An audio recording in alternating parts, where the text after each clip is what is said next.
has been at the center of one of the most intense waves of civil unrest in its modern history, as millions of people from all walks of life have taken to the streets in protest. What began as demonstrations against worsening economic conditions, high inflation, unemployment, and a collapsing currency quickly evolved into a widespread movement challenging the very core of the nation's political system. The protests, which began in late December 2025, spread from Iran's capital, Tehran, to more than 40 cities across the country, fueled by deep public dissatisfaction and a desire for fundamental change. www.ndtv.com. In response, the Iranian government has deployed a combination of security force crackdowns, information blackouts, and judicial actions that have drawn strong condemnation from the international community. As protests grew, Iranian authorities imposed a widespread internet and communications blackout, limiting the ability of citizens to organize, document abuses, or communicate with the outside world. This tactic has been described by human rights organizations as an attempt to conceal the extent of the violent repression being directed at demonstrators, and to prevent coordinated dissent. Reports from human rights groups and activist networks indicate that the protests have been met with lethal force. Estimates vary, but independent monitoring groups report that thousands of protesters have been killed by security forces in multiple cities. These casualties have included young people under the age of 30, students, and ordinary civilians, highlighting the broad base of the movement and the severity of the response. greenleft.org.au. Amidst these demonstrations, Iranian authorities have escalated their rhetoric, framing the unrest as violent and influenced by foreign interference. Senior clerics and state officials have described protesters as enemies of the state and accused them of damaging religious and cultural sites. In a widely broadcast sermon, a senior prayer leader outlined extensive damage attributed to the protests, including hundreds of mosques and prayer halls, and vowed retaliation against perceived foreign foes, including the United States and Israel. AP News, part of the government's response, has involved judicial actions that many international observers view as deeply troubling.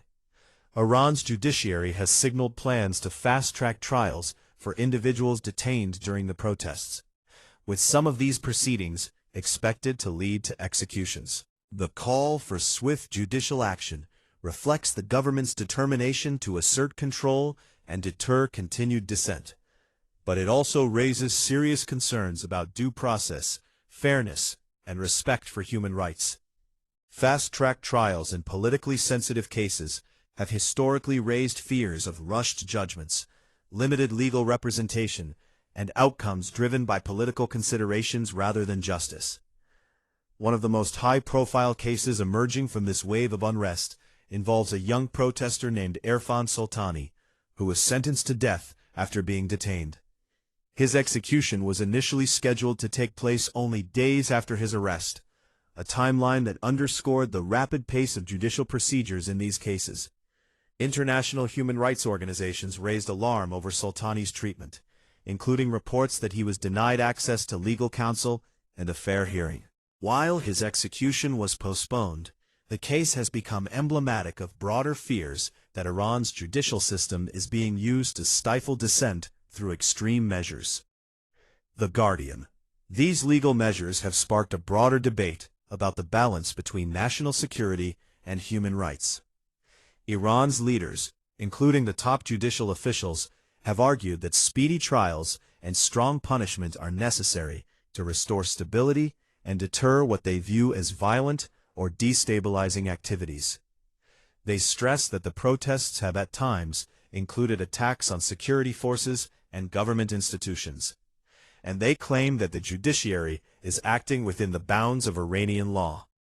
Nevertheless, critics point out that the broad definitions of crimes, such as waging war against God or acting against national security, can be used to label almost any form of protest as a capital offense. The international reaction has been swift and outspoken. Human rights organizations, including Amnesty International and Human Rights Watch, have condemned the use of lethal force and the threat of executions. These organizations argue that the Iranian government's actions violate basic principles of human rights and international law, particularly in how detainees are being treated and how trials are being conducted. They have called on world governments to apply diplomatic pressure on Tehran to halt executions and to ensure that any legal proceedings meet universally accepted standards of fairness and due process. The United States has been a particularly vocal critic of Iran's actions. Former President Donald Trump, who remains influential in American political discourse, publicly warned that the U.S. would take very strong action if reports of executions or lethal repression continued. Such comments reflect the broader geopolitical tensions between the U.S. and Iran, which have long included disputes over nuclear programs, regional influence, and human rights. While Trump later suggested that the immediate threat of executions might have eased, the overall tenor of U.S. criticism remains firm. These tensions between Tehran and Washington are set against a backdrop of broader regional and global geopolitical realities. Iran's foreign policy and strategic alliances have made it a central player in Middle East politics, and its internal instability has implications well beyond its borders. Western governments, including those in Europe and North America, have expressed solidarity with the Iranian people and called on Tehran to respect peaceful protest and fundamental freedoms. Meanwhile, Iran has accused foreign powers of meddling in its internal affairs, a charge that adds further complexity to international responses. Al Jazeera. Amid this complex environment, the voices of everyday Iranians continue to emerge. Despite the risks of attending protests under intense surveillance and threat of violence, many citizens have shown remarkable resilience. Chanting slogans demanding freedom and greater rights, they represent a broad cross-section of society, from university students and workers to shopkeepers and medical professionals. Their demands have grown over time, evolving from calls for economic reform to explicit challenges to the political system itself. www.ndtv.com. The government's decision to cut off internet and communication channels is another stark illustration of the lengths to which authorities are willing to go to control the narrative and suppress dissent. By restricting access to online platforms and blocking information flows, Iran's regime aims to limit the ability of protesters to organize and to prevent images and reports of violence from reaching the outside world. Critics argue that this blackout has not only hindered coordination among demonstrators, but also obstructed independent verification of events, making it more difficult for international observers to assess the true scale of violence and repression. Within Iran, the crackdown has left deep scars. Families mourn loved ones lost to violence, and many fear for the safety of those detained. Reports of arbitrary arrests, enforced disappearances, and mistreatment by security forces have circulated, contributing to a climate of fear and uncertainty. These personal stories form a human backdrop to the statistics and political analysis, reminding the world that real lives are being deeply affected by the state's response to dissent. greenleft.org.au.